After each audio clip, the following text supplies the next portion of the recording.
Racikan Berita. Bismillahirrahmanirrahim. Assalamualaikum warahmatullahi wabarakatuh. Waalaikumsalam warahmatullahi wabarakatuh. Sore ini kami melakukan pertemuan, ya kan? Kami selaku tim advokasi Dr. Tifa, saya pun terbuka dengan maaf melakukan Dr. Tifa, kemudian Dr. Eka Edi Duardadi, kemudian Rahman, yang beri saya Ismail, kemudian salah satu Mitra Ahmad. Ya, Nakar, Rahman, dan Iskandar. Ya, kami sebagian sudah balik ya, jadi tinggal kedatangan di sini. Pertama-tama perlu kami tekankan, khususnya sebelum saya berbicara tentang hukum, maksudnya tentang dasar hukum baik PK maupun undang-undang dan sebagainya yang berhubungan dengan ijazah dugaan ijazah palsu milik Joko Widodo, mungkin akan lebih jelas lagi jika dimulai dari Dr. Tifa untuk menjelaskan background dan sebagainya, bertanding situasi yang didapat dan memberikan satu informasi secara komprehensif. Terima kasih. Silakan Dr. Tifa. Bismillahirrahmanirrahim. Assalamualaikum warahmatullahi wabarakatuh. Perkenalkan, saya Dr. Tifa, yang bersama dengan satu tim kuasa hukum Dr. Tifa, yang kami bersama-sama secara sinergi akan berkolaborasi dengan semua tim yang saat ini sudah terbentuk untuk mengawal kebenaran, keadilan dan kejujuran bisa ditegakkan di negara kita tercinta ini di Indonesia. Jadi untuk diketahui oleh masyarakat semuanya bahwa saya bersama-sama dengan para sahabat, para peneliti dan juga para advokat, para ahli hukum, juga para cendekiawan yang lain saat ini sudah bergerak dari Sabang sampai Merauke.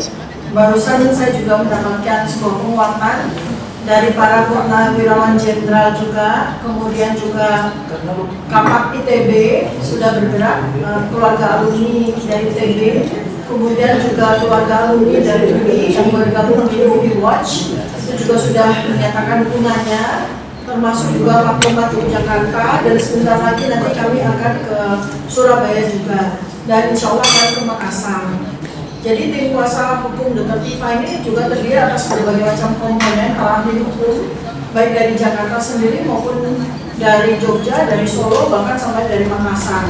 Semua bergabung karena memang lihat tujuan kita itu adalah, pertama adalah amar ma'ruf nahi munkar, dan kita tegakkan kebenaran, kejujuran dan keadilan yang selama ini kurang lebih paling terakhir adalah 10 tahun terakhir ini kita benar-benar tidak merasakan adanya kebenaran, adanya keadilan dan kejujuran terjadi di negara kita ini. Utamanya adalah kunci kotak Pandora dalam bentuk dugaan ijazah palsu oleh mantan pejabat yang ternyata bergulir menjadi sebuah gulungan bola salju. Apalagi ketika terakhir kali ada petinggi dari salah satu partai terbesar di Indonesia saat ini pun sudah mulai speak up, menyatakan beberapa data-data yang mendukung kepada dugaan adanya persoalan fake dari ijazah tersebut, ya, dan ini menambah data-data yang selama ini kami kumpulkan. Dan kemudian juga perjalanan dari salah satu sahabat peneliti kami, Dr. Rizwan Sianipar, yang bekerja bersama tim advokat kami yang ada di Solo, yang saat ini juga sedang mengawal perkara pengadilan dalam kasus yang serupa di Solo dan Sleman, itu juga sudah melakukan observasi investigasi lapangan di beberapa titik di Jogja, di Solo, di Boyolali, di beberapa lembaga, dan ternyata hasilnya betul-betul menambah data-data yang akurat maupun valid yang diterima, termasuk beberapa dokumen yang dijadikan sebagai barang bukti dari Barreskrim, dan yang kami pertanyakan karena dokumen-dokumen tersebut mengandung kejanggalan dan sudah ditambahkan dengan data. Salah satunya adalah dokumen dalam bentuk harian kedaulatan rakyat tanggal 18 Juli 1980. Di situ dinyatakan ada nama calon mahasiswa yang diterima, tapi ternyata ketika Pak Dr. Ismon melakukan investigasi bersama Sementara TV ke perpustakaan daerah Jogja, ternyata harian kedaulatan rakyat yang analog atau versi kertas itu sudah tidak ada lagi dan dinyatakan oleh petugas di situ diamankan oleh Barreskrim. Pada kapan diamankan? Pada pertengahan April 2025. Nah, ini sebetulnya sinergi atau inline dengan sebuah peristiwa yang terjadi tanggal 2 Desember 2024, di mana ada sebuah situs karena tempatnya sekarang sudah tidak ada karena terbakar habis gitu ya, yang baru saja juga disampaikan oleh, kita tahu semua, Pak Bianto Suryadi atau Pak Bambang Bianto Suryadi. Beliau adalah petinggi salah satu partai, juga menyatakan hal yang tentu saja menambah data dari kita, ya, menambah validitas data dari kita, bahwa menurut beliau ya, dugaan ijazah palsu tersebut dibuat di tahun 2012 di pasar Pojok Pramuka, yang ternyata secara koinsiden terbakar habis di bulan Desember 2024. Kalau saya tidak salah kronologi, pada bulan Desember 2024 itu juga lah sebuah momentum sebenarnya terjadi, di mana TPUA mengajukan aduan masyarakat yang melaporkan kepada pihak Barreskrim ya, ke Barreskrim ya. Itu dan kemudian ada sebuah peristiwa yang terjadi seantara waktu tersebut, yaitu terbakarnya pasar Pramuka, dan ternyata pada bulan Juni 2025 ini seorang tokoh menyatakan bahwa ijazah tersebut dibuat tahun 2012 di pasar tersebut ya. Dan ini kemudian menambah semangat bagi kami untuk terus melakukan penelitian. Sebab saya sebagai seorang peneliti tidak akan berhenti sampai sebuah masalah itu mendapatkan jawaban secara tuntas. Jadi kami sekarang juga sedang melakukan bersama dengan tim kuasa hukum Dr. Tifa ini, kami sedang melakukan konsolidasi bersama stakeholders ya, lembaga-lembaga yang terkait dengan hal ini, karena ini adalah sebuah peristiwa yang bukan hanya sekedar dokumen saja yang sedang kita teliti, tapi ini adalah sebuah peristiwa di mana terjadi ancaman bagi negara Indonesia, terjadi ancaman yang sangat besar, dan bukan hanya sekedar selembar dokumen saja, tetapi berbagai macam persoalan-persoalan besar itu nanti akan terbuka kebenarannya, dan oleh karena itu maka memang sangat dibutuhkan dukungan dari banyak pihak ya. Jadi bersama dengan saat ini saya menyampaikan bahwa ayo para peneliti dari 4.000 universitas dan sekolah tinggi di seluruh Indonesia, ayo bergabung bersama dengan kita. Kita para peneliti, para ilmuwan, para cendekiawan memiliki tidak cuma hak sebagai warga negara ya, legal standing kita sebagai warga negara, kita berhak untuk mendapatkan sebuah kebenaran dari para pemangku kebijakan yang kita berikan penghasilan dari pajak rakyat ya, dan itu karena itu maka hak kita untuk bertanya dilindungi oleh Undang-Undang Dasar 1945. Tetapi juga kewajiban kita sebagai peneliti, sebagai ilmuwan, sebagai insan cendekia untuk apabila terjadi masalah pada masyarakat, apabila ada pertanyaan pada masyarakat, apabila ada dugaan-dugaan kejanggalan pada masyarakat, maka kita punya kewajiban untuk mencarikan jawabannya sesuai dengan ranah keilmuan dan kapabilitas kita masing-masing. Dan yang terakhir adalah bahwa saat ini kita juga sangat membutuhkan dukungan dari segenap komponen masyarakat. Kita juga mengimbau lembaga-lembaga, terutama juga BEM, mahasiswa-mahasiswa. Ayo adik-adik mahasiswa, ini adalah momentum buat kita semua untuk menegakkan marwah, harkat, martabat, dan kehormatan negara kita. Jangan sampai kalian mendapatkan warisan negara yang compang-camping, negara yang pedih, negara yang hancur, porak-poranda, hanya karena kebohongan yang kita diamkan saja. Mari kita suarakan kebenaran, mari kita suarakan keadilan, dan mari kita tegakkan kejujuran di atas kebenaran bagi kita semuanya. Baik untuk persoalan yang berkaitan dengan poin-poin hukum, terutama kita juga perlu mengantisipasi adanya hal-hal yang membuat saya dan kawan-kawan para peneliti juga para aktivis itu mendapatkan hambatan untuk terus melakukan penelitian, mendapatkan ancaman berupa kriminalisasi, sehingga kita diharapkan akan menghentikan suara kita. Maka tentu saja kita membutuhkan dukungan dari para ahli hukum, ya. Jadi nanti Pak Abdullah Katiri sebagai koordinator dari tim kuasa hukum saya itu akan menyampaikan beberapa poin-poin terkait hukum, dan nanti juga akan ada beberapa pencerahan yang akan kita dapatkan dari tim kuasa hukum yang lain. Terima kasih. Assalamualaikum warahmatullahi wabarakatuh. Iya, kembali ke saya. Satu hal lagi, saya juga merangkap mengcounter pernyataan para advokat Jokowi yang memberikan konvensi kontrak. Yang satu, perlu diketahui bahwa jika dokumen seseorang, dokumen pribadi itu telah digunakan untuk mendaftarkan sebagai pejabat publik dalam hal ini presiden, itu sudah bukan menjadi dokumen pribadi lagi, tapi menjadi dokumen publik, yang mana publik berhak tahu. Jika ditanya oleh publik, merupakan dokumen terbuka, ya. Jadi harus transparan, tidak boleh disembunyikan. Jadi sebenarnya tidak ada pelanggaran hukum yang dilakukan oleh kawan-kawan ini, karena kawan-kawan ini memperlakukan ingin mengkonfirmasikan bahwa pejabat publik yang dalam hal ini presiden yang menggunakan ijazahnya waktu itu untuk mendaftarkan, yaitu sebagai presiden ke KPU, maka sudah bukan dikatakan dokumen pribadi, yang mana siapapun juga bisa mengakses, bisa mempertanyakan, bisa mengkaji, bahkan bisa menyebarkan.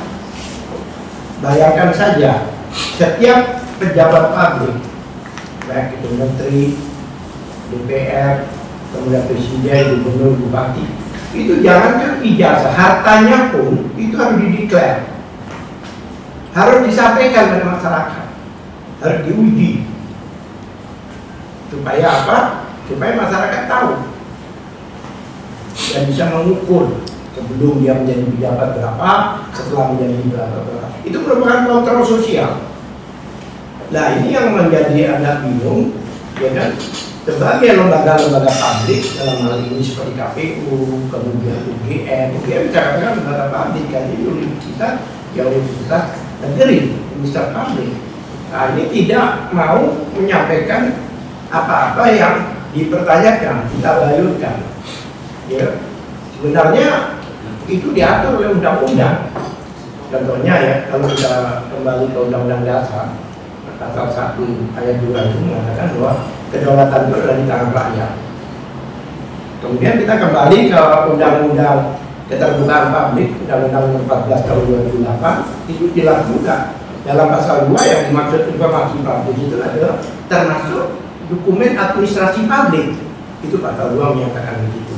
Kemudian pasal 4-nya, publik berhak mengakses dan mempertanyakan dokumen-dokumen yang telah dijadikan dokumen publik tersebut. Nah, pasal 28 F itu jelas menyatakan bahwa setiap warga negara itu berhak, ya kan, berkomunikasi dan mendapatkan informasi, bahkan mengambil informasi, mengakses informasi, menganalisa, bahkan menyebarkan pun itu konstitusional. Jadi kalau lembaga-lembaga itu tidak mau terbuka, termasuk mantan presiden kita ini, ya kan, itu berarti mereka itu melanggar konstitusi. Jelas, karena semua itu kan diatur dalam konstitusi. Maka ditekankan oleh keputusan Mahkamah Konstitusi nomor 11 tahun 2011, itu jelas bahwa yang dimaksud dengan syarat pencalonan presiden itu wajib terbuka. Dan pas putusan MK nomor 6 tahun 2005 itu juga jelas bahwa masyarakat dapat mengakses, karena masyarakat itu adalah bagian dari orang yang ikut ikut dalam memantau suatu peristiwa politik, karena mereka terlibat, mereka lah yang memilih presiden, memilih calon-calon DPR dan sebagainya. Makanya mereka itu berhak. Bayangkan ya, undang-undangnya ada, undang-undangnya ada, kemudian putusan MK ada di situ. Jadi tidak ada pelanggaran hukum yang dilakukan teman-teman, karena pada waktu itu kan ada satu peristiwa, yaitu peristiwa beberapa tahun yang lalu, yaitu peristiwa Bambang Tri, ya kan, yang kedua kalinya dengan Gus Dur itu kan jelas itu. Mereka dihukum dengan dakwaan yang mengatakan bahwa mereka adalah menyebarkan kebohongan yang mengakibatkan keonaran. Tetapi mereka dihukum itu berdasarkan asumsi. Kenapa demikian? Karena seharusnya pada saat dikatakan mereka bohong, mau mengatakan bahwa ijazah Jokowi tidak asli, itu seharusnya ditunjukkan aslinya. YPU itu seharusnya waktu itu memeriksa Jokowi dengan membawa ijazahnya, tapi kan tidak dilakukan. Jadi jangan dianggap bahwa ijazah ini kenapa kok memasalahkan, karena ada satu peristiwa di situ, yaitu dua warga negara dihukum hanya gara-gara tidak dibukanya, tidak transparansinya ijazah ini. Dan karena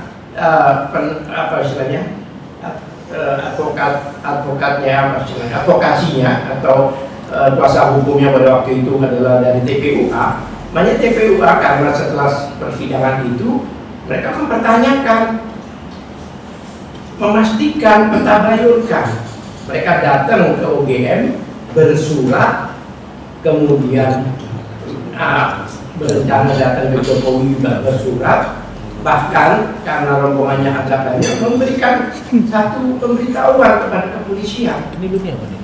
TikTok. Jadi tidak ada mensreah, tidak ada niat jahat di sini, tapi tetap saja tidak ditunjukkan, sehingga mereka melaporkan ke Barreskrim. Nah, oleh Barreskrim tidak diterima laporannya, tapi dianjurkan untuk mengajukan pengaduan ke Dumas. Diajukanlah pengaduan itu pada bulan Desember kalau nggak salah itu. Yang mana dengan saksi-saksi beliau ini, Dr. Tipa, kemudian Rismon, kemudian Roy Suryo, itu dokumen-dokumen mereka inilah yang digunakan sebagai bukti yang nanti akan dijelaskan oleh mereka sebagai saksi di situ. Ya kan? Tapi apa yang terjadi? Tiba-tiba Jokowi melaporkan mereka, ya kan? Melaporkan mereka balik, kemudian Jokowi juga datang ke Barreskrim dengan membawakan konon kabarnya ijazah aslinya, ya kan, untuk diperiksa. Ini agak menarik ini. Biasanya mengajukan pemeriksaan itu pelapor bukan terlapor. Kan yang dirugikan kan siapa sebenarnya? Jadi datang yang kata konon kabarnya membawa ijazah aslinya, ya kan, langsung diperiksa oleh Barreskrim. Padahal posisi laporannya ini pada waktu itu masih penyelidikan. Bahkan beberapa orang termasuk pelapornya sendiri sudah pernah hadir sekali kalau nggak salah, itu diundang dengan laporan informasi di perihalnya. Nah, berikutlah panggilan yang berikutnya, yang bersangkutan tidak bisa hadir karena sakit, dan sakitnya itu parah. Bahkan dirawatnya itu bukan di Indonesia lagi, di Malaysia kalau saya, Singapura atau Malaysia, di Malaysia. Nah, bagaimana laporannya belum selesai, kok tiba-tiba diperiksa laboratoriumnya? Kan aneh. Padahal di dalam UHA, pemeriksaan laboratorium itu dalam posisi penyidikan, bukan di penyelidikan. Ini masih dalam penyelidikan yang tadinya nggak digubris sebenarnya. Tadinya nggak digubris, tapi begitu Jokowi melaporkan di Polda, ya kan, baru diproses, sama-sama dilidik. Jokowi dilidik, dari kita juga dilidik, dan beberapa saksi dihadirkan itu bahkan dilidiknya sampai 12 jam, sama-sama klarifikasi, sama-sama penyelidikan. Tapi Jokowi sendiri hanya 1 jam. Ada beberapa orang di situ mulai jam 10 sampai jam 11 malam dan sebagainya. Ini saja sudah equality before the law-nya dilanggar. Jadi apa ya? Tidak setara gitu. Kedua yang menarik lagi yaitu adalah pemeriksaan itu sendiri.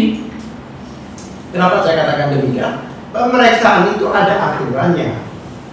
Aturannya di Perkap Kapolri nomor 10 tahun 2009. Jelas itu ditentukan. Perkap itu di situ judul tentang apa itu 10/2009 itu adalah tentang pemeriksaan tempat kejadian perkara dan pemeriksaan barang bukti di laboratorium forensik. Kalau kita masuk ke Perkap itu sendiri, jelas pasal 10 menyatakan bahwa jika akan diadakan pemeriksaan, maka ada beberapa syarat yang wajib dilakukan, baik itu jalan formil maupun teknis. Wajib ya, di situ tulisannya wajib, bukan sunnah. Wajib itu di atasnya harus, ya kan? Wajib. Ada persyaratan yang wajib dilakukan. Apa itu? Ya kan? Satu yang harus ada itu dilampiri dengan laporan. Itu ada tertulis di pasal 80 di Perkap itu sendiri. Ada pertama permintaan dari institusi. Institusi itu bisa dari internal, dari penyidik, bisa juga dari kayak kejaksaan atau bea cukai gitu. Memang mereka yang mempunyai peralatan canggih itu, ya kan? Ada satu permintaan, dua dilampiri laporan, ya kan? Anggap aja pengaduan juga ada di situ lah, kalau mereka mau dipas-pasin gitu.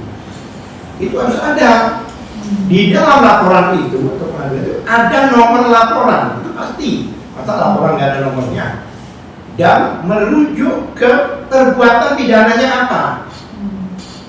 Kan di Barreskrim itu jelas, itu pemalsuan surat. Ya kan 263, 264, 266. Itu di Barreskrim jelas itu. Harus ada. Jadi kalau seandainya pemeriksaan di Barreskrim digunakan di Polda yang nggak nyambung, kan perkaranya lain, nomor laporannya lain. Satu. Syarat kedua, ya kan? Ini yang paling penting, adanya berita acara pemeriksaan.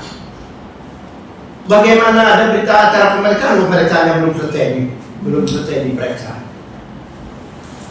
Itu pemeriksaan itu termasuk saksi-saksi. Makanya biasanya selama ini, ya, ini kawan-kawan kita ini tahu, pemeriksaan itu di akhir penyidikan, pemeriksaan laboratorium. Karena itu nanti masuk ke alat bukti surat di 184 KUHP. Ini awal-awal jadi lucu juga. Pelapornya belum selesai. Ya barangkali pelapornya nyambut, gimana tadinya dicabut? Kan bisa. Kok kenapa agresif banget gitu loh? Langsung ada pemeriksaan laboratorium di situ. Ya kan? BAP itu bahkan di dalam Perkap itu sendiri ada tulisannya BAP tersangka. Maksudnya apa? Di dalam berita acara pemeriksaan itu selama ini, dalam pengalaman kita, itu di akhir pemeriksaan tersangka itu. Berarti kesimpulannya apa? Sudah selesai semua, baru ada pemeriksaan. Kemudian ada berita acara penyitaan. Pertanyaan saya, apakah itu disita? Masalahnya ada keanehan di situ. Penyitaan itu tidak boleh diambil kembali sebelum permasalahannya tuntas. Tapi bagaimana sebelum diumumkan sudah ditarik kembali atau dikembalikan, saya tidak tahu. ada apa gitu? Apakah karena dia orang tertentu sehingga diperlakukan beda? Belum tuntas itu. Udah ditarik, anggap aja lah setelah diumumkan bahwa penyelidikannya tidak dilanjutkan, tidak terbukti ada tindak pidana, itu baru dikembalikan. Masuk akal. Ini tidak. Pengumuman itu belum dibuat, sudah dikembalikan. Ini satu keanehan. Yang berikutnya, katanya ada 3 ijazah pembanding. Itu ijazahnya pun harus diuji ke ontitaknya, otentikannya. Lihat, identik otentik dari bingung. Otentikannya, ya kan? Kemudian dia meloncat langsung, wah ini identik. Nah identik itu kalau ini belum diperiksa keasliannya yang pembanding ini, kan KW sama KW kan bisa identik. Identik KW-nya. Palsu sama palsu bisa identik. Ya kan?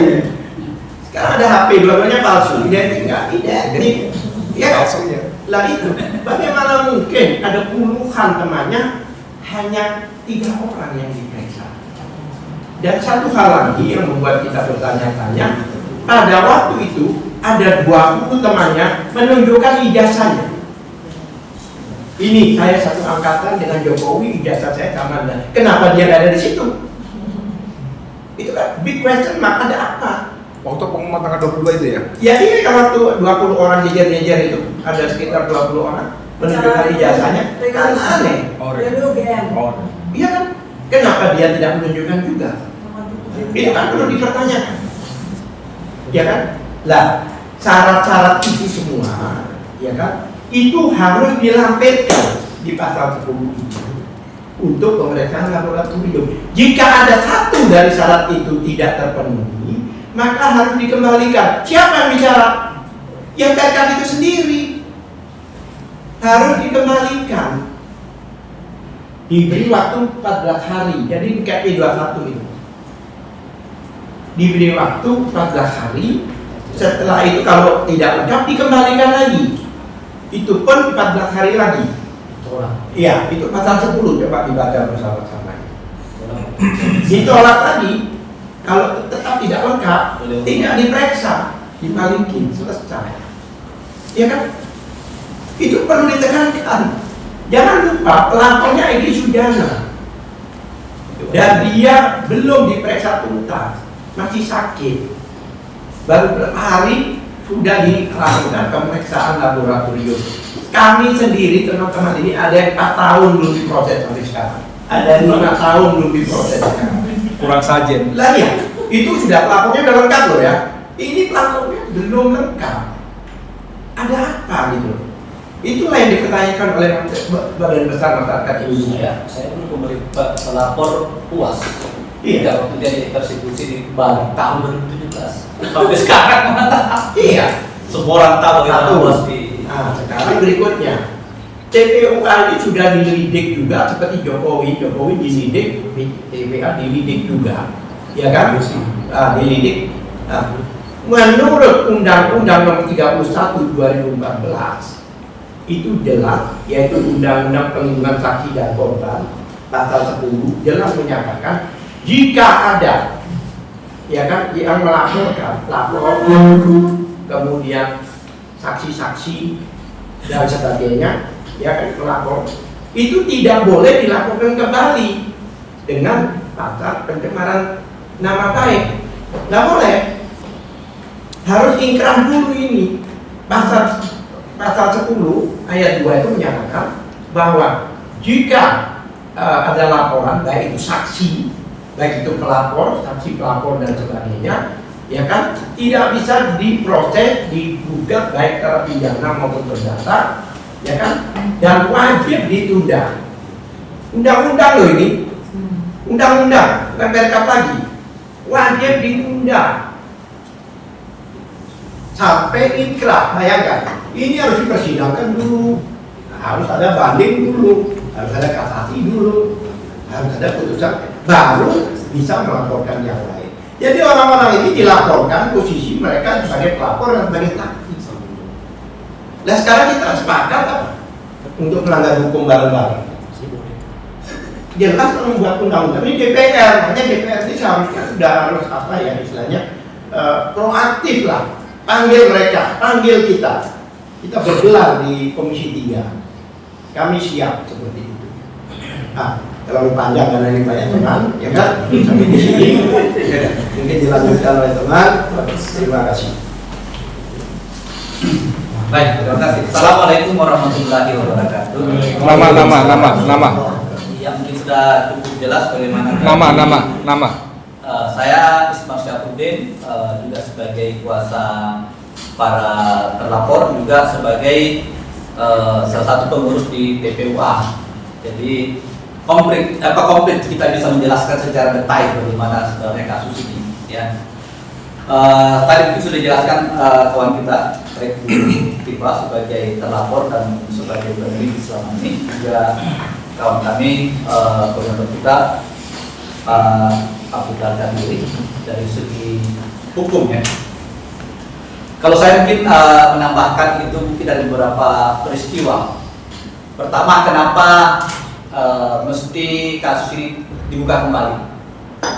Ya kan? Kemudian kenapa ada keraguan dari beberapa pihak atau dan hampir semua masyarakat masih meragukan tentang kasus ini karena belum tuntas sampai sekarang? Ada dua hal.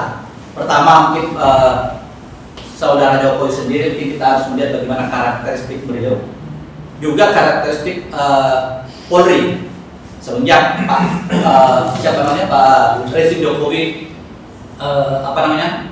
sebagai pemegang kekuasaan pada saat itu. Ya. Pertama, kita lihat bagaimana karakteristik seorang Jokowi sebagai presiden pada saat itu adalah sebagai, mohon maaf, kami meyakini bahwa beliau adalah seorang pembohong. Saya sekali melakukan kebohongan, tidak ada mungkin yang meragukan itu. Walaupun mungkin dia adalah para pengikutnya. Saya yakin dia tahu bahwa Jokowi bohong tentang SSK, Jokowi bohong tentang anaknya tidak akan mau lagi ikut-ikutan berpolitik. Dia tahu bahwa Jokowi bohong sebagai 11.000 triliun dan banyak lagi kebohongan. Masalah yang paling utama itu IKN. Saya ingat IKN ini karena kawan saya ini Pak Edi Mulyadi ini, beliau ini sampai masuk penjara karena beliau adalah tujuannya bagaimana memperjuangkan sehingga tidak diberikan darah supaya tidak sia-sia itu terbuang di IKN. Ya, tapi ada yang berteriak tidak boleh meyakinkan bahwa impostor sudah ratusan orang dari Singapura sekian, dari Arab Saudi sekian. Mana semua itu? Itu jelas kebohongan publik. Itu kan sudah jelas itu terbukti terjelas. Nah, kita yang masih waras pada saat itu adalah semua orang yang prihatin terhadap kondisi bahwa kita dipimpin oleh seorang pembohong gitu loh. Disinilah kemudian ada yang mempertanyakan masalah ijazah, dihubungkan dengan karakteristik beliau dan kebiasaan-kebiasaannya. Kita juga merasa jadi curiga, kayaknya benar apa yang disampaikan oleh siapa namanya Bang Bantri. Saya ingat itu Bang Bantri, saya sama Pak Deddy Suwardani yang awalnya itu mau diminta untuk jadi pengacaranya beliau. Kami sudah jemput ke stasiun Pak ya. Kita didahului oleh penyidik. Sudah dulu punya diamankan itu. Sehingga kami tidak bisa bertemu, padahal kami berbicara dengan keluarga istrinya pada saat itu. Jadi kenapa apa yang disampaikan para pembela Pak Jokowi selama ini yang sering menuduh bahwa banyak kita ini adalah para pemecah belah bangsa, provokator, itu terbalik. Habis kita maklumin orang-orang yang terbiasa seperti itu biasanya menisbatkan kepada orang lain. Sangat nyata. Coba andaikan Pak Jokowi adalah orang yang betul-betul mempunyai integritas, seorang pemimpin yang baik, mencintai seluruh rakyatnya. Ketika ada seorang pertanyakan hal seperti itu, dia akan tekan. Ini jasa saya asli. Apa yang disampaikan oleh Pak Bang Bantri itu adalah tidak benar. Bahkan tidak akan ada kehebohan sampai sekarang. Ya, andaikan Pak Tito pada saat itu sebagai seorang Kapolri paham tentang hukum, mau menegakkan hukum secara benar, tidak akan terjadi hal seperti ini. Beliau langsung proses hukum. Pak Jokowi, mari ke sana. Ada dugaan seperti ini. Kalau memang benar, kita proses Anda. Kalau memang Anda dituduh, kita proses orang ini. Tapi terang beneran prosesnya, bukan bukunya orang di Jokowi undercover disembunyikan di bredel. Ini negara kita negara demokrasi, negara yang harusnya menegakkan keadilan atau rakyat di atas segalanya gitu. Iya kan? Nah, tadi sudah disampaikan rekan kami bahwa sebagai negara demokrasi kita tertinggi adalah masyarakat. Nah, ketika Anda mau menjadi seorang pemimpin di negara ini, Anda siap itu ditelanjangi. Apalagi masalah ijazah itu sudah hal pokok utama yang harus betul-betul diperlihatkan. Nah, ketika apalagi sudah diserahkan kepada ke KPU, itu sudah menjadi hak publik. Nggak bisa lagi. Nah, Anda harus tahu bahwa proses ini dari beliau menjadi dari sebelum beliau menjadi seorang presiden, ya kan, jelas undang-undangnya itu nggak bisa lagi proses hukum orang-orang yang mempertanyakan masalah ini. Itu jelas adalah hak publik, bukan lagi privat. Ya, sudah menjadi hak publik yang untuk bisa diketahui, diakses oleh seluruh masyarakat yang saat ini, yang dulu merasa dirinya terugikan, ya saya mempertanyakan masalah itu lagi. Jadi itu yang perlu diketahui oleh seluruh masyarakat, terutama para advokat-advokat di sana. Bukannya kalau diperlihatkan akan kios, dasar hukumnya dari mana itu? Logika dari mana itu?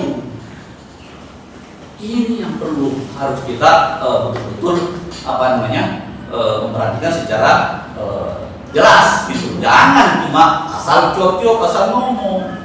Jadi mereka ini adalah bukan sebagai seorang provokator. Harusnya mereka ini adalah orang yang diberi penghargaan tertinggi. Mereka itu tidak digaji. Mereka mempertaruhkan waktunya, hak dirinya untuk dicaci maki. Ya, segala sesuatunya itu untuk apa? Apa yang mereka dapatkan? Tidak ada. Hanya mereka adalah orang-orang yang pecinta bagaimana caranya negara ini berjalan sesuai dengan remnya. Pemimpin itu adalah pemimpin yang terbuka, pemimpin yang beda untuk dikritisi.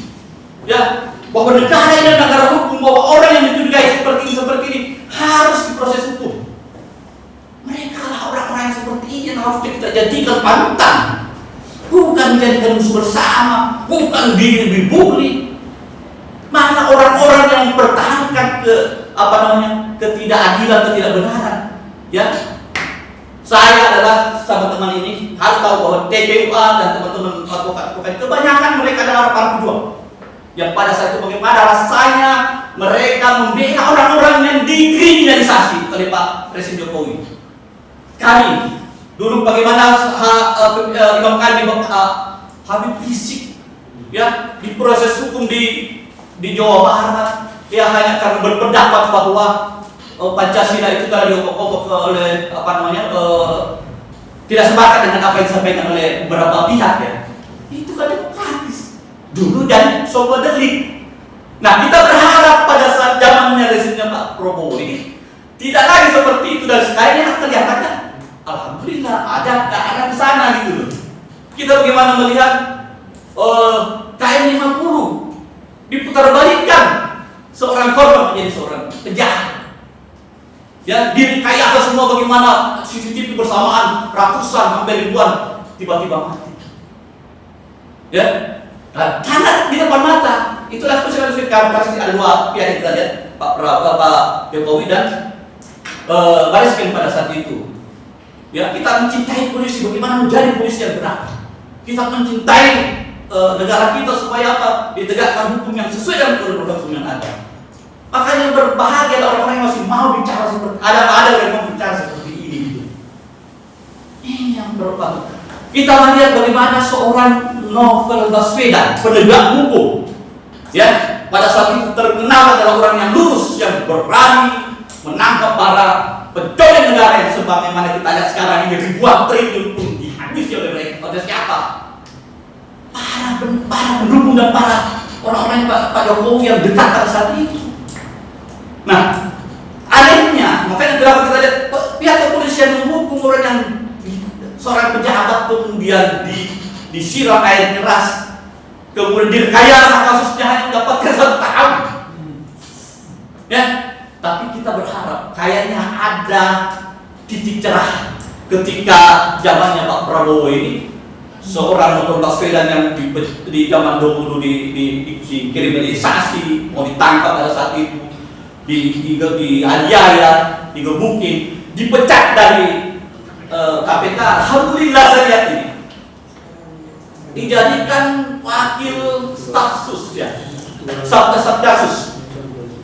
Ya, ini luar biasa. Mudah-mudahan kita sangat mau melihat, semoga saja kenapa kasus ini tidak mereka langsung ditangkap, ini tersangkakan sebagaimana biasanya kita lihat kesehariannya pada saat zaman proses terdahulu ya, rezim terdahulu. Ya, bagaimana Pak saudara saya Pak Edi Mulyadi ya menyampaikan kebenaran, kemudian diproses langsung ditangkap. Ternyata sekarang semua orang tahu bagaimana itu kebohongannya di sana. Berbalik dari kejadian ini, siapa yang ngomong? Bagaimana cara beliau, nama baik beliau? Bagaimana beliau di daerah rehabilitasi nama baiknya? Bagaimana mengganti kerugian selama beliau berapa bulan di dalam penjara? Ya, ini semua yang harusnya kita buka sekarang ini. Saya berhati-hati berbicara masalah ini karena kenapa?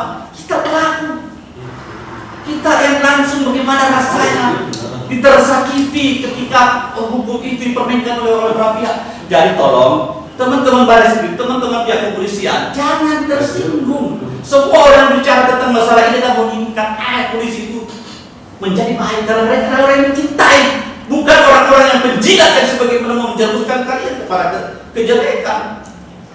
Ya, jadi kenapa teman-teman ini tidak langsung percaya apa-apa yang disampaikan oleh baris krim kemarin? Karena sudah terlalu banyak contoh-contoh kejadian yang memang terbukti gitu loh. Nah, harusnya saya berharap ini Pak Listio Sigit di akhir jabatan kita berharap betul-betul menegakkan hukum. Bagaimana? Karena sudah jelas ini ada indikasi semakin kuat bahwa apa yang dilaporkan oleh teman-teman TPW ke Baris Krim itu ada fakta. Ya, sudah muncul bagaimana Pak Jokowi sendiri lagi yang menyampaikan bahwa saya adalah Pak Kasbujo itu adalah pembimbing skripsi beliau, dan itu ada semua fakta-fakta bukti-buktinya. Ya, ada rekam jejak digital jelas itu. Ketika ditanya lagi belakangan karena Pak Kasbujo itu sudah bilang saya bukan dosen pembimbing skripsinya, jadi ada lagi dosen akademik. Nah, ternyata begitu ditanyakan lagi langsung secara langsung oleh Pak Rismon, dia menyatakan bahwa saya baru 35 tahun belum bisa menjadi seorang pembimbing. Nah, berdasarkan hal-hal seperti ini kemudian muncul lagi tadi disampaikan tadi Tifa. Ada Pak Victor dari PDIP yang menyampaikan hal-hal baru. Ada lagi kita dengar masalah apa tadi, Universitas Wajah Pramuka. Yang ini kita semua udah pada tahu, apalagi lawyer sering banget menangani kasus-kasus yang berhubungan dengan Pramuka. Itu 263 biasanya gitu. Ya, pemalsuan. Nah, hal-hal seperti ini harusnya kalau memang seorang pendidik itu adalah orang yang berdiri di atas kaki sendiri. Dia sebagai di tengah-tengah, tetapi dia harusnya lebih awal kepada orang pelapor. Kalian harus tahu kita di TPW ya dari tahun 2022 kita sudah melakukan penanganan kasus tentang masalah kasus ijazah palsu ini. Nah, ketika melakukan laporan di Mabes Polri secara langsung, kita itu ditolak, terus sampai kita ditolak. Akhirnya disuruh minta untuk pulang lagi bikin pengaduan kan tidak bisa ditolak, tapi dicuekin. Tadi sudah dijelaskan Pak Al-Qadiri, itu benar kan, kita juga ini adalah bagian daripada TPW. Begitu bersurat dicuekin, kita nggak pernah di proses hukum. Begitu ada laporan masuk di Polda Metro Jaya. Jadi jangan salahkan kalau kami seorang TP juga kecewa dan menduga gitu loh. Menduga hal-hal yang berpersangka kurang baik juga. Berarti kasus kita ini kan saja juga udah ada di bukti WA saya di grup TPWA sudah menyampaikan hati-hati nih. Ada indikasi bahwa itu tiba-tiba dipercepat karena laporan di Polda. Ada niat untuk mungkin mau menolong seseorang nih. Dan terbukti saya punya analisa. Karena kita sudah terbiasa dahulu seperti itu. Tapi mudah-mudahan ini belum masih ada waktu.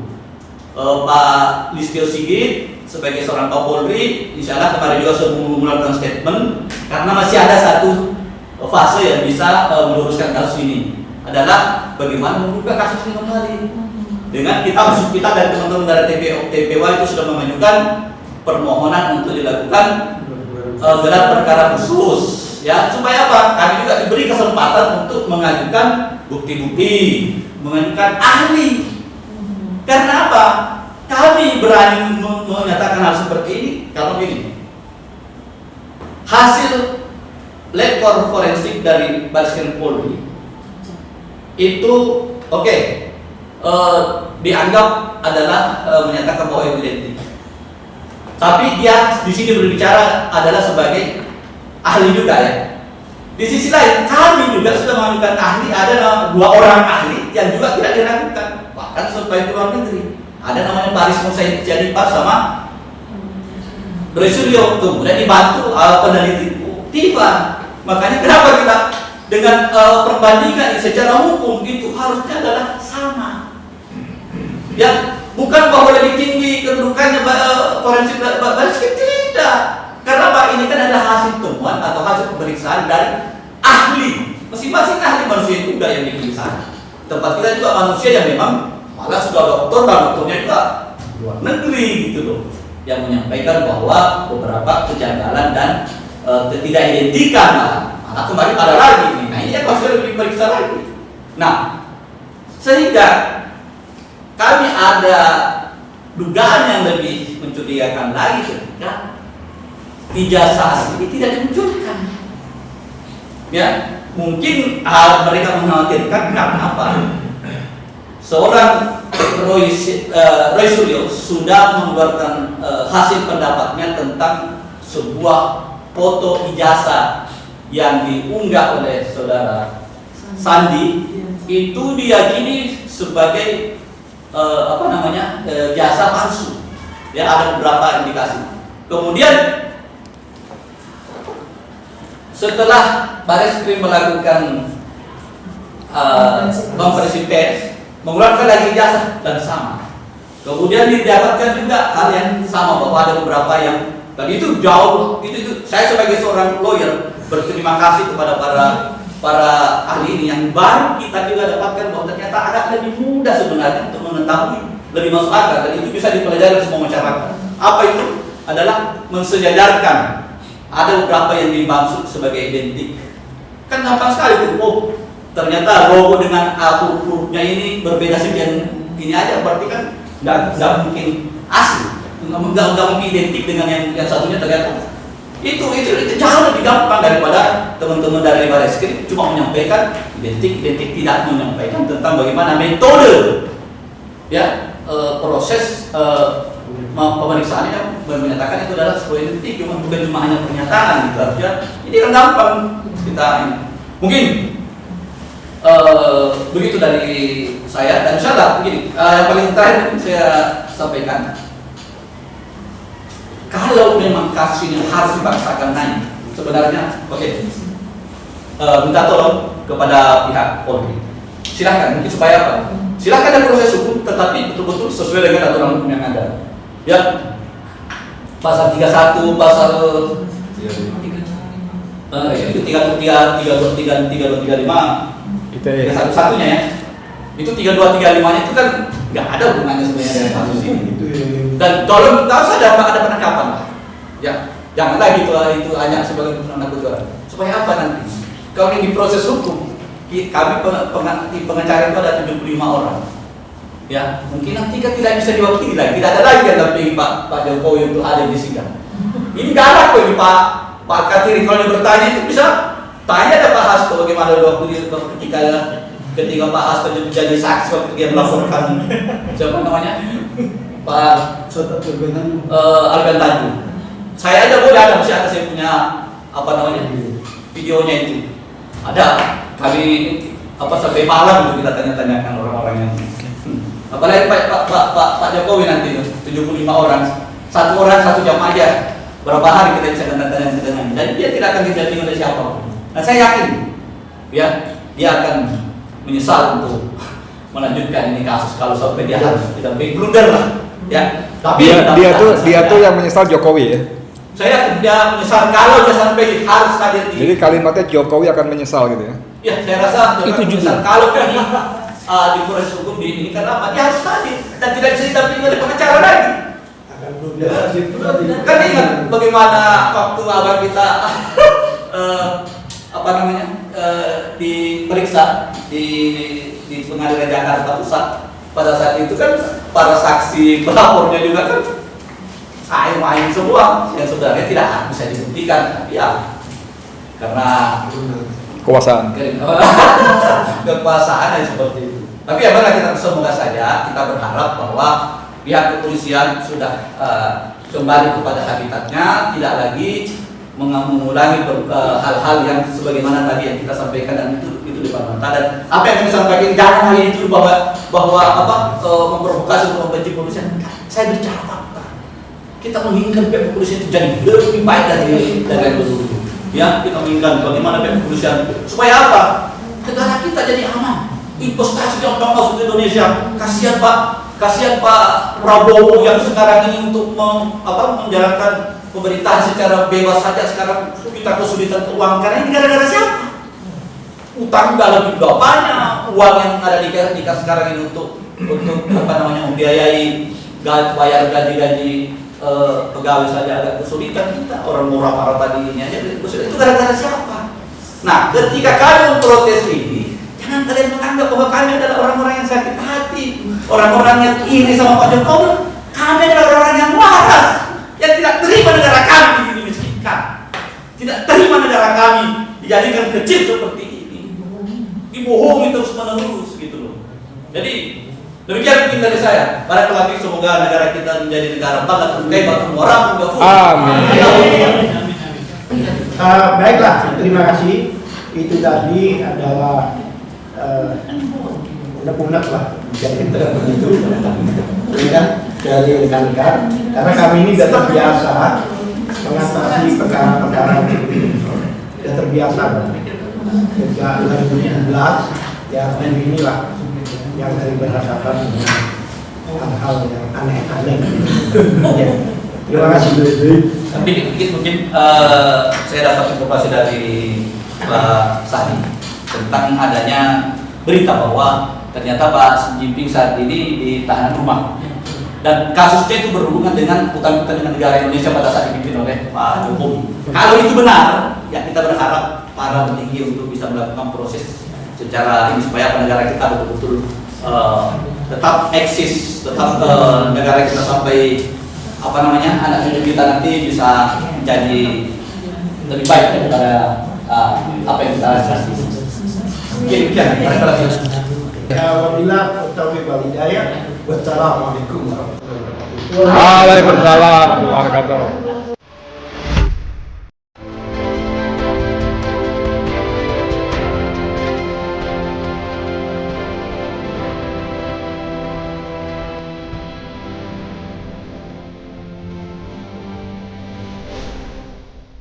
Racikan Berita